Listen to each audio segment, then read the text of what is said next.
नमस्कार दोस्तों। कल हमने जीव विज्ञान के विषय में एक संक्षिप्त अध्ययन किया था। आज हम जीव विज्ञान के कुछ शाखाओं के विषय में अध्ययन करेंगे। दरअसल जीव विज्ञान का अंग्रेजी नाम जो बायोलॉजी है वो लैटिन भाषा से आया हुआ है और लैटिन भाषा से बायोलॉजी शब्द के आने का कारण ये है कि जिस प्रकार भारतीय दर्शन के जितने भी किताबें हैं, जैसे भूगर्भ शास्त्र, दर्शन शास्त्र, धातु शास्त्र, जितनी भी किताबें हैं सब का जो नाम हो संस्कृत भाषा से आया हुआ होता है। उसी प्रकार यूरोप में सबसे प्राचीन भाषा जो है वो लैटिन है। उसके बाद लैटिन से ही अंग्रेजी परिष्कृत रूप में अपने बनकर आई, जिस प्रकार भारत में संस्कृत से हिंदी हुई है। तो इसलिए जीव विज्ञान के विभाग होते हैं उसके ज़्यादातर भागों के नाम, जो शाखाओं के नाम जो होते हैं वो लैटिन भाषा में होते हैं। जैसे कि एपीकल्चर। एपीकल्चर क्या होता है? एपीकल्चर आपने नाम सुना होगा, एपीकल्चर। तो एपी जो शब्द होता है ये लैटिन भाषा से आया हुआ है। लैटिन भाषा में जो एपी शब्द है इसका अर्थ होता है मधुमक्खी। इसका अर्थ मधुमक्खी। और कल्चर का अर्थ होता है, एपी शब्द ये है और कल्चर का अर्थ किसी भी चीज के पालन पोषण को कल्चर कहते हैं। पालन पोषण को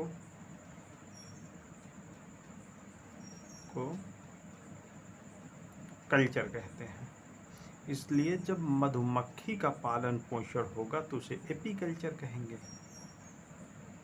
तो एपीकल्चर में मधुमक्खी का पालन पोषण होता है। और उसी प्रकार सेरीकल्चर है। सेरीकल्चर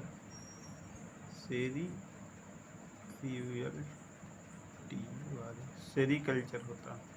तो सेरी का अर्थ होता है, लैटिन भाषा में सेरी का अर्थ होता है सिल्क वार्म। सेरी जो शब्द है इसका अर्थ ही होता है सिल्क वार्म। और सिल्क वार्म भारत में रेशम के कीट को कहते हैं। ये जो रेशम का कीट है इसी को लैटिन में सेरी कहते हैं। इसलिए जब इसका पालन पोषण किया जाता है इसको कल्चर कहते हैं। कल्चर का अर्थ होता है पालन पोषण करना। इसलिए जब रेशम के कीट का पालन पोषण किया जाता है उसको सेरीकल्चर कहते हैं। सेरीकल्चर। उसी प्रकार आप अभी और देखेंगे, जैसे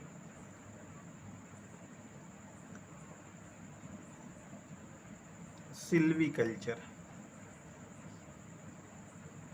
सिल्वीकल्चर।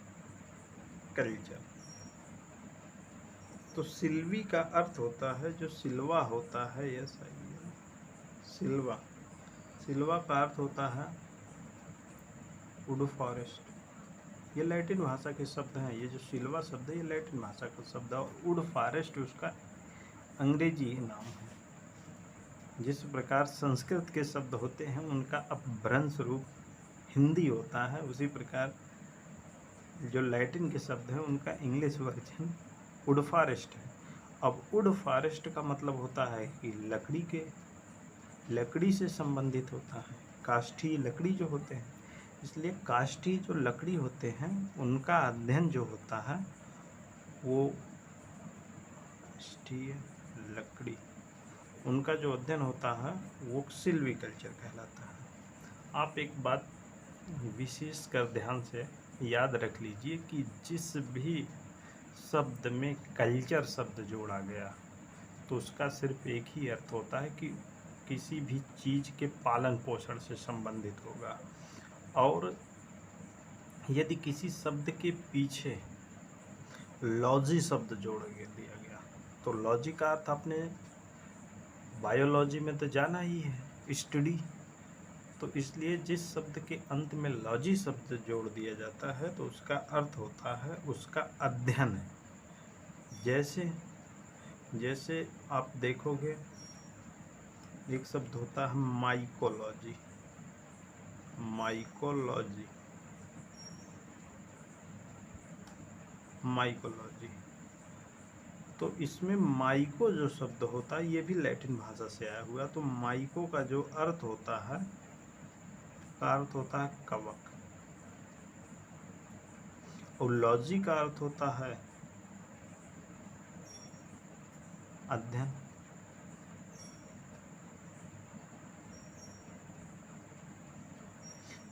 इसलिए माइकोलॉजी का अर्थ होता है कवकों का अध्ययन।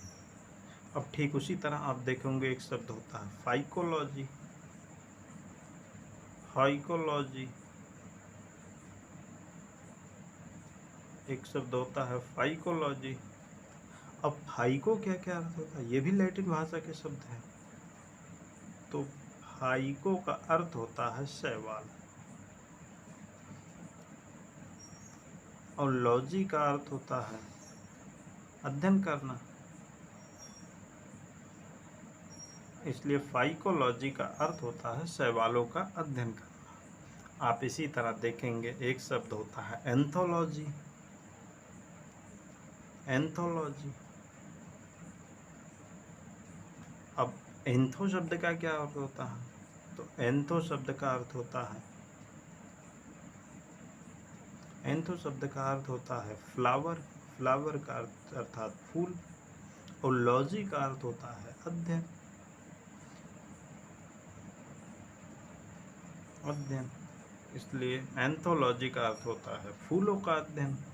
अब आप देखेंगे पोमोलॉजी, तो पोमो का अर्थ होता है पोमोलॉजी, तो पोमो का अर्थ होता है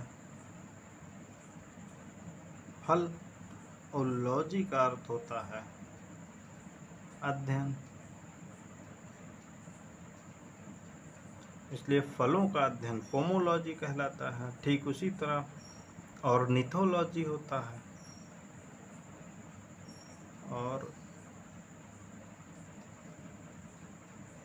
निथोलॉजी ऑर्निथोलॉजी तो ऑर्निथ का अर्थ होता है पक्षी, और लॉजी का अर्थ होता है अध्ययन। इसलिए पक्षियों का अध्ययन ऑर्निथोलॉजी कहलाता है। अब कीटों का अध्ययन आप देखेंगे, कीटों का अध्ययन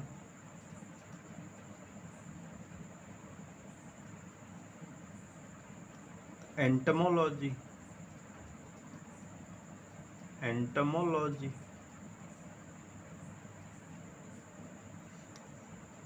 एंटमोलॉजी भी लैटिन भाषा का शब्द है। इसमें एंटमो का अर्थ होता है एंटमो का अर्थ होता है इंसेक्ट, कीड़े मकोड़े, और लॉजी का अर्थ होता है अध्ययन।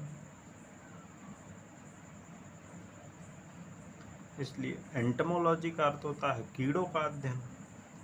अब आप देखेंगे डेंड्रोलॉजी। डेंड्रोलॉजी अब डेंड्रोलॉजी भी लैटिन भाषा का शब्द है, और इसमें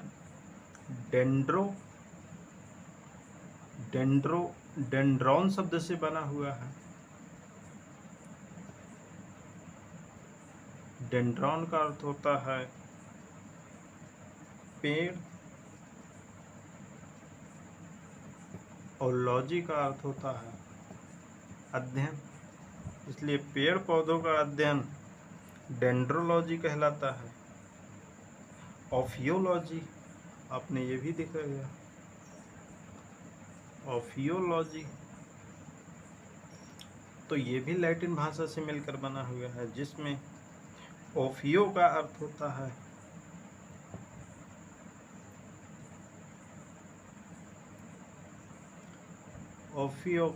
होता है सांप, और लॉजी का अर्थ होता है अध्ययन, इसलिए सर्पों का अध्ययन ओफियोलॉजी कहलाता है। ठीक इसी तरह सीरोलॉजी, जिसमें सारों का अर्थ होता है लिजर्ड, एक होता है सोरोलॉजी, इसमें सारों का अर्थ होता है लिजर्ड अर्थात छिपकली, और लॉजी का अर्थ होता है अध्ययन, इसलिए छिपकली का अध्ययन सीरोलॉजी कहलाता है। ठीक उसी तरह आप देखेंगे अन्य चीज़ों को, आप इसी तरह से आप अपनी बुक्स में देखेंगे अन्य भी तरह से। इसी तरह एक इकोलॉजी होता है, तो इकोस शब्द किसी स्थान को इंडिकेट करता है, इकोस शब्द किसी स्थान या किसी के रहवास को बताता है। उसी तरह इकोलॉजी भी आया। आप देखते होंगे वायरोलॉजी, तो वायरोलॉजी में वायरो ये जो शब्द आया है वायरस से आता है। वायरस का लैटिन भाषा में अर्थ होता है पॉइजन, जहर, और लॉजी का अर्थ होता है अध्ययन, इसलिए वायरोलॉजी में उनका अध्ययन किया जाता है जो जहरीले होते हैं, उन जीवाणुओं का अध्ययन किया जाता है। आप इसी तरह देखेंगे जीरोंटोलॉजी,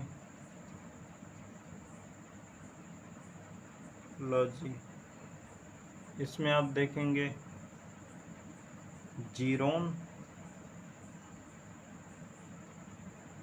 जीरोन का अर्थ होता है ओल्ड मैन अर्थात वृद्ध आदमी, और लॉजी का अर्थ होता है अध्ययन, इसलिए वृद्धों का अध्ययन या वृद्धा अवस्था का अध्ययन जीरोंटोलॉजी कहलाता है।